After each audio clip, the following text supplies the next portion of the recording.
Ancient India में एक चीज़ छूट गया था, संगम काल।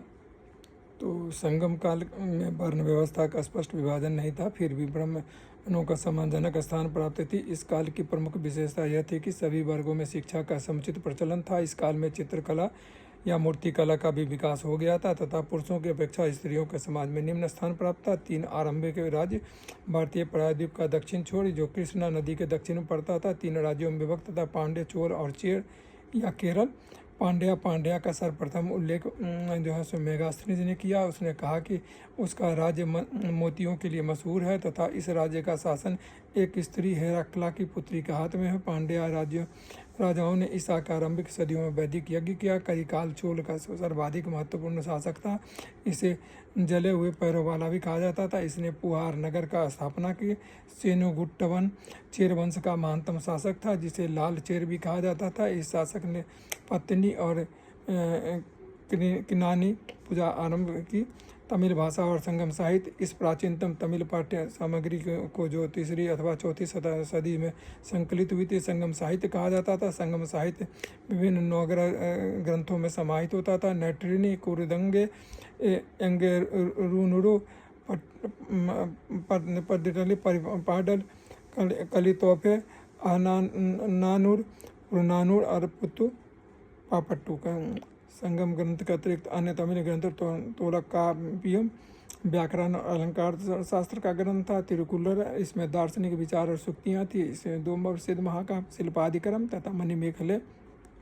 तीसरे संगम के 3 बड़े महाकाव्य शिल्पादिकरम का अर्थ है नूपुर की कहानी। इस महाकाव्य की रचना चीड़ शासक सेनु गोटुबन के भाई इलांगो के आदिगल ने 2री-3री सदी में की। मणिमेखले मदुरा के बौद्ध व्यापारी शीतले संतनार ने इस महाकाव्य की रचना की। शिल्पादिकर्म की कहानी जहाँ समाप्त होती है वहीं से इसकी कहानी प्रारंभ होती है। जीवक चिंतामणि महाकवि जैन मुनि तिरुकबदेवर द्वारा महाकाव्य रचित था। 13 खंडों में विभक्त इस ग्रंथ में कुल 3145 पद थे। पल्लव वंश लगभग 3500 ईस्वी में पल्लवों ने कृष्णा और गोदावरी के मध्य पूर्वी घाट पर स्वयं को स्थापित किया। कांचीवरम नामक प्रसिद्ध नगर पर अधिकार किया। सिंह विष्णु 565 से 600 ईस्वी इस वंश का संस्थापक माना जाता है। इसे अवनी सिंह भी कहा जाता है। इसे चोल मंडलम काला भ्रम लंका तथा 3 तमिल शासकों के विरुद्ध सैनिक सफलता प्राप्त की। इसके दरबार में किरात अर्जुनीय का लेखक भार भी रहता था। बादामी के चालुक्य 6ठी सदी के मध्य में से लेकर 8वीं सदी के मध्य दक्षिणापंथी पश्चिम दक्कन पर इसका आधिपत्य रहा। इसकी राजधानी बादामी थी। यह राज्य कृष्णा और तुंगभद्रा नदी के मध्य था। बेंगी के पूर्वी चालुक्य विष्णुवर्धन प्रथम ने अपने भाई पुलकेशिन द्वितीय की सहायता से बेंगी के चालुक्य वंश की स्थापना राजधानी पृष्ठभूमि उसके पश्चात बेंगी तथा बाद में राजमुंदरी बनी। कल्याणी के पश्चिमी चालुक्य इस वंश के संस्थापक तैलप द्वितीय 973 से 973 ईस्वी था जिसने महाराजा धीराज परमेश्वर और चक्रवर्ती की उपाधियां धारण की।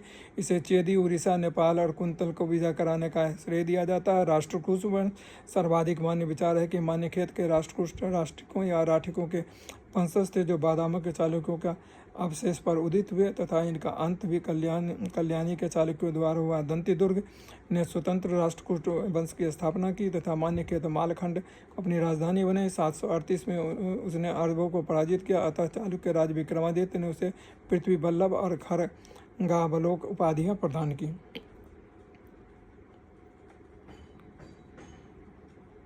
उसके बाद आता है चोल वंश। चोल वंश की महत्ता 9वीं सदी में विजयालय द्वारा स्थापित वंश के साथ पुनः स्थापित हुई। पल्लवों और पांड्या के मध्य युद्ध के समय उसने तंजीर पर अधिकार कर उसे अपनी राजधानी बनाया और नरकेसरी की उपाधि धारण की। राजा राज प्रथम 985 से 1014 ईस्वी में रक्त एवं लौह की नीति शुरू की तथा गजराज की उपाधि धारण की। चोलदेव, चोल मार्तंड, जगन्नाथ आदि अन्य उपाधियाँ थीं।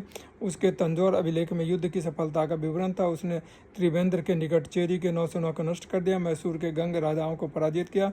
उसने श्रीलंका के शासक महेंद्र पंचम को पराजित कर राजधानी अनुराधापुर को नष्ट किया तथा पेलोन्नेरुवा की नई राजधानी बनाया तथा उसका नाम जननाथ मंगलम रखा। 1022 में राजेंद्र प्रथम ने उत्तर भारत का अभियान किया तथा पाल शासक महिपाल को पराजित कर गंगई कुंड चोल का उपाधि धारण की। उसने 2 बार 1015 और 1035 में दूत मंडल चीन भेजा। इसे दक्षिण भारत का नेपोलियन कहा गया। इसने कावेरी नदी के किनारे गंगई कुंड चोलपुरम नई राजधानी की स्थापना की। इसे पंडित चोल और उत्तम चोल भी कहा जाता है। कुलोत्तुंग प्रथम 1070 से 1120 चालुक्य वायसराय राजेंद्र तृतीय कुलोत्तुंग चोल के नाम से चोल सिंहासन पर बैठा। इस प्रकार इसके समय में से चोल चालुक्य शासन आरंभ हुआ। इसके समय में लंका के शासक विजयबाहु ने लंका को स्वतंत्र करा दिया। उसने 1077 से 72 व्यापारियों को दूत मंडल चीन में भेजा। चोल प्रशासन राजा मंत्रियों एवं अन्य अधिकारियों की सहायता से शासन चलाता था। राजपद वंशानुगत था तथा उत्तराधिकारी ज्येष्ठता के आधार पर प्राप्त होता था। चोल साम्राज्य 6 प्रांतों में विभाजित था। साम्राज्य मंडल वलनाडु नाडु कोट्टम कुर्रम में बटा था। उच्च अधिकारियों को पेरुंदनम और निम्न अधिकारियों को सेरुंदनम कहा जाता था। भू राजस्व के रूप में वेतन दिया जाता था जिसे जीविता कहा जाता था।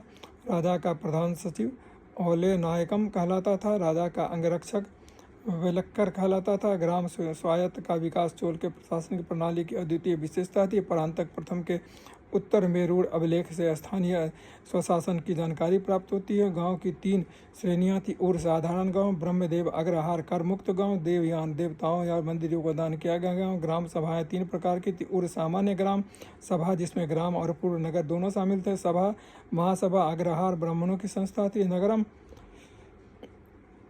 सभा और महासभा के समितियों के माध्यम से कार्य करती थी जिसे वारियम कहा जाता था तथा महासभा की पेरुगुरी तथा उसके सदस्य को पेरीमक्कल कहा जाता था। समितियों के बैठकें मंदिरों वृक्षों के नीचे तथा जलाशयों के किनारे होती थी। समिति में 30 सदस्य चुने जाते थे। टोटा वारियम उपवन समिति, एना वारियम सिंचाई समिति, पंच बनाकर झोपड़ी का निपटारा, पूना वारियम स्वर्ण समिति, उदासी के वारियम सन्यासी तथा विदेशियों की समिति।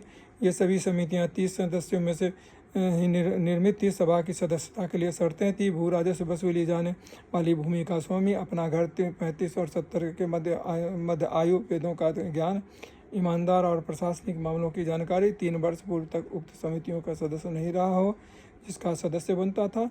अपने और संबंधियों के खाते का जमा करना अनिवार्य था। आर्थिक व्यवस्था भू राजस्व राज्य की आय थी प्रमुख स्रोत था जो 1/3 होता था। यह नगद या अनाज के रूप में लिया जाता था। भू राजस्व को कदमई कहा जाता था। प्रमुख कर पाडी काबल गांव सुरक्षा कर, काडी में लगान, वासिल्य परमम द्वार कर, आयम राजस्व कर, मरा मज्जाडी वृक्ष कर, मगन में व्यवसाय कर,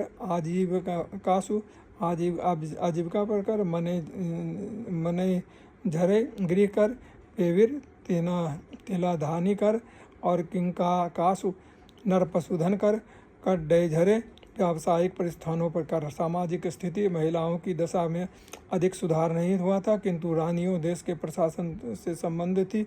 सती प्रथा का प्रचलन था किंतु वह अधिक सामान्य नहीं थी। नृत्य कला में निपुण महिलाएं मंदिर से संबंध थी, उन्हें देवदासी कहा जाता था। प्रमुख महिला विद्वान कंबन रामायण तमिल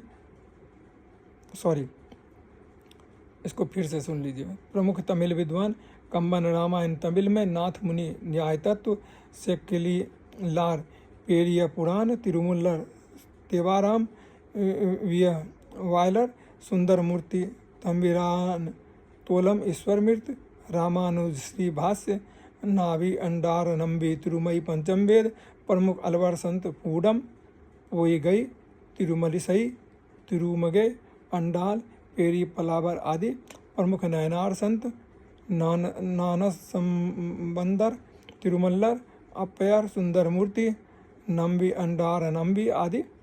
चोलकालीन महत्वपूर्ण शब्द जो थे उडन कुट्टूम राज्य देश लिखने वाला, नट्टार नाडु की सभा, तत्तन पट्टन सुनार, इदाई पट्टम गारेरिया, बिरपीड शिकारी, आरिमिनुकासु मछुआरा, बलेक्कार राजा का अंगरक्षक, तनियूर अनेक शहरी गांव का संघ, बेट्टी बेगार एरी बिरपातनर विक्रय केंद्र, ये जो है सो साउथ इंडिया को भी हमने जो है सो कवर कर दिया।